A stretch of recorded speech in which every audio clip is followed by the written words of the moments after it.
You've come to the place where your desire has been born, not yet manifested, and you're loving that moment of incompletion. Now we're just pushing it too far, aren't we? It will be nice when you can wholeheartedly, unequivocally answer yes to that.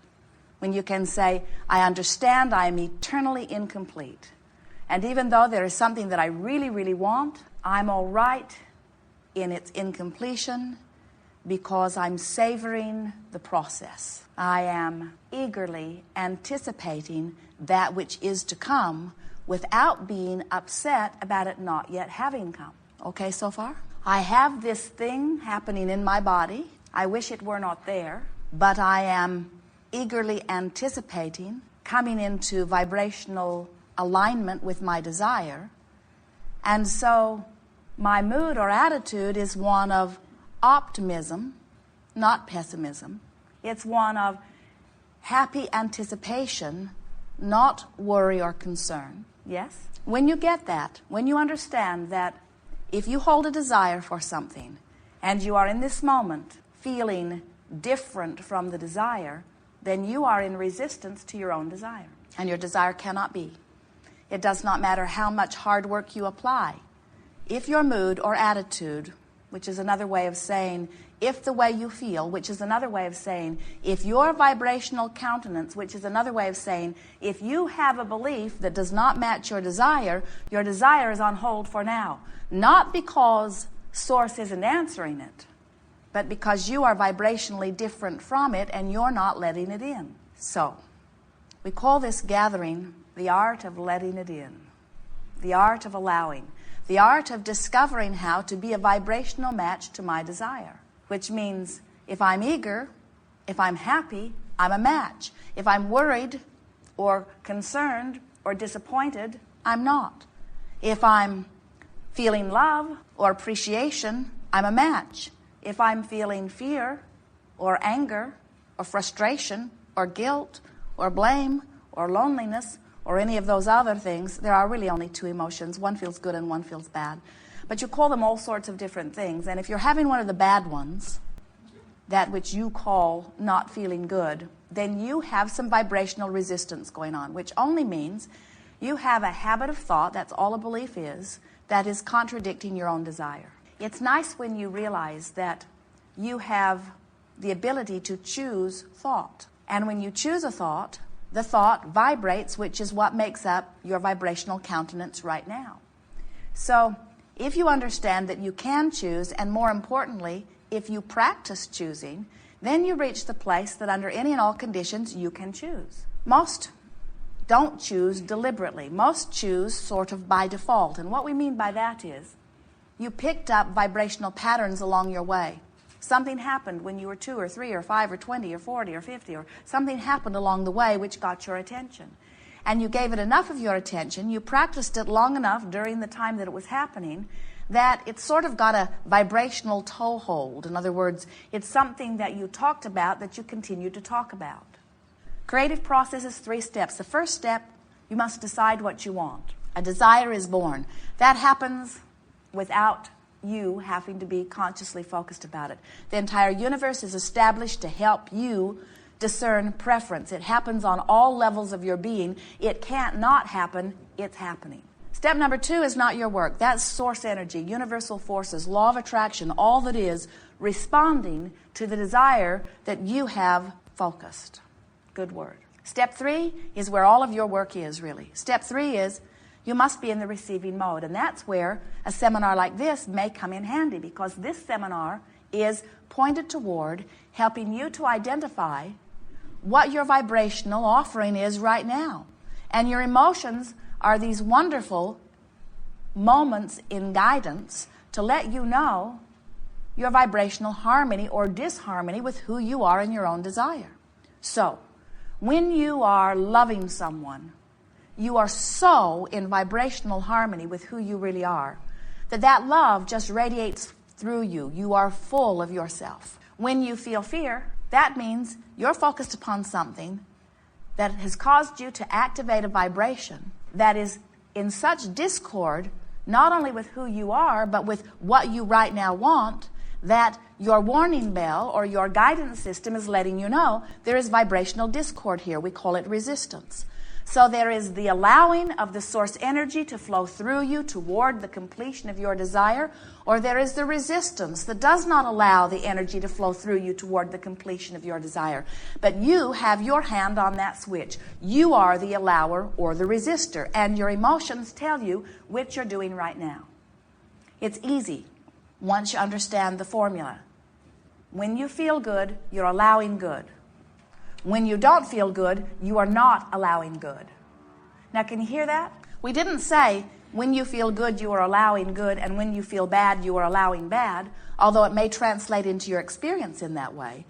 There is only a source of well-being which you are allowing or not. And if you are not allowing it, then you translate that into bad experiences. You say, a bad thing happened to me, I got run over by a truck, or a bad thing happened to me, cancer got into my body, or a bad thing happened to me, my lover ran away, or my fortune has been lost. And we say, bad things don't happen, but you can resist good things. And sometimes you get into such habits of thinking the way others are thinking. In other words, as your nation or your city or your family goes through a crisis and focuses upon that crisis, can you imagine how much vibrational practicing you're doing in the middle of that crisis? And so what we are suggesting is that while there is a varied palette that you can choose from, and while there are certainly things that have happened and maybe even are happening that when they get your attention you don't feel good, you don't have to be stuck. You do not have to be stuck with those things.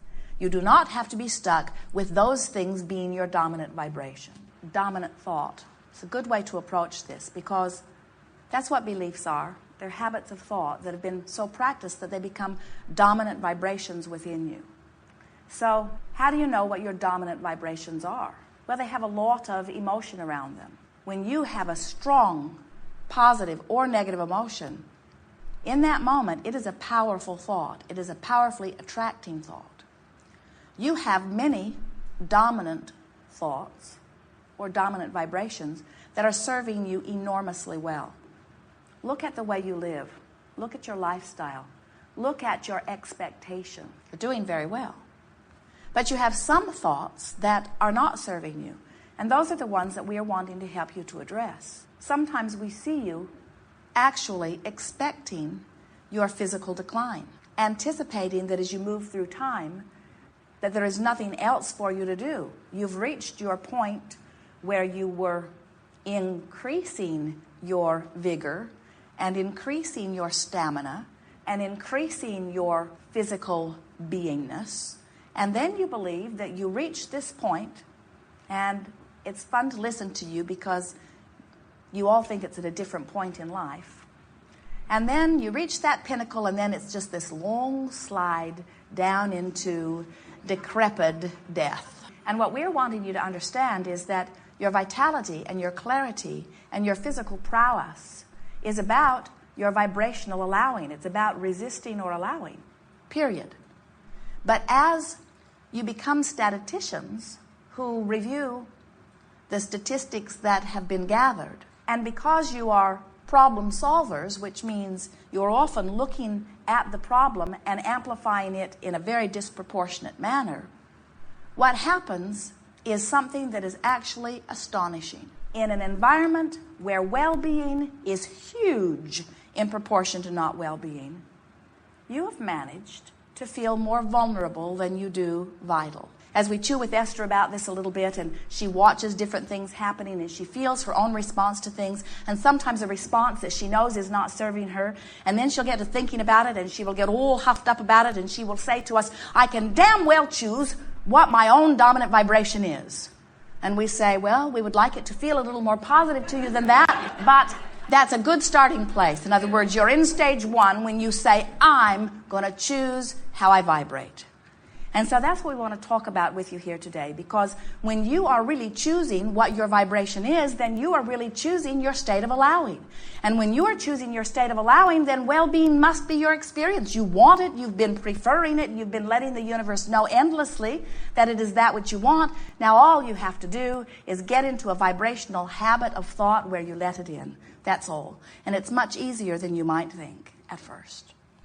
So toward that end, we have devised a game we are calling virtual reality.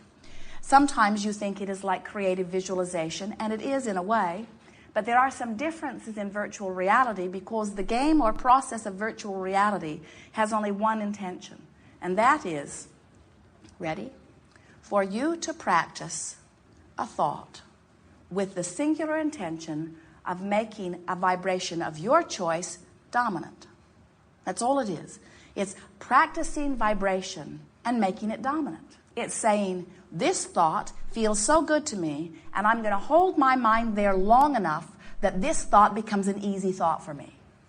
Because that's what a dominant thought is. A dominant thought is an easy thought. It's a thought that you come upon easily. And you know why it's an easy thought? Because law of attraction is supporting it. In other words, you get started on a little negative thought and you hold it for a little while, the little negative thought gets bigger. And you hold it a little longer and other people start talking to you about it. And you hold it a little longer and books and magazines and avalanches of information begin to come in about it. And you hold it a little longer and you begin running into people that are having the experience. And you hold it a little longer and you begin to be one of those people having the experience. And you hold it a little longer and you join groups where everybody's having those experiences. And then you become one who believes that that's the way it is. And we say, oh boy, you didn't need to go there. And if it is a belief that serves you, then it was worth holding that thought and getting there on purpose quickly. But if it is a thought that does not serve you, then wouldn't you just as soon not go there? So, virtual reality, you have a stance like a movie director where you are setting the scene. We would suggest that the first thing you do in this 30-second virtual reality is decide where it will be, what time of year it is, what time of day it is, what it feels like in the atmosphere around you, what your mood is, who else is there, doesn't have to be anybody, could be all alone, how they feel, and then a quick exchange between you. And what we notice is that as you set a scene and you pick a place you think you'd like to be or you know you'd like to be, and you make it the time of year that feels the very best to you, and you make it the time of day that feels the very best to you, that will conjure a mood within you. You'll feel the mood begin to bubble. And as the mood begins to bubble within you and you put words to the mood feels stronger. And as you decide who else is there, the mood may be enhanced and it may be diminished. That's why we encourage you to only choose enhancing others to be with you. And then exchange a few words and then leave. In other words, the process is get in, feel good, get out. Esther noticed as she began playing with it that she could get in pretty easily. She could feel good pretty easily. And if she didn't get out quick, sometimes she felt less good if she stayed longer. Because the longer she stayed, things felt like they needed to be reformed. Another thing that we are wanting to encourage you is let this virtual reality be for one purpose only, and that is to choose a vibration and make it dominant. Don't use your virtual reality as the place where you try to fix things that are broken. Because if you take an issue to virtual reality, you take the vibration of the issue into virtual reality, and now virtual reality cannot possibly be what it is intended to be. You get a sense of that? You understand about law of attraction, don't you? That which is likened to itself is drawn. Just like your radio signals. If you've got your tuner set at 98.6, you cannot hear what's on 101 FM. In other words, you have to set your tuner to the channel that you are wanting to receive. And law of attraction is about that. You must be vibrationally acclimated to the vibrational frequency that you are wanting to experience. You are much more electronic or electrical than you are anything else. So there are two words that we want you to focus upon as you're thinking about virtual reality. The first is dominant. What is my dominant vibration?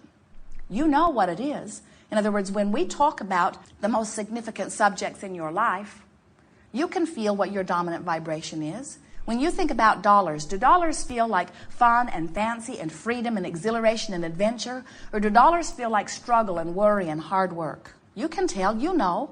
And while you may sometimes think a little bit of all of that, you can feel which leaning you have. When you think about your dominant relationship, does it feel like exhilaration and fun and freedom? Or does it feel like struggle and hard work? When you think about your body, does it feel hearty and sure, or does it feel tentative? Do you worry? You can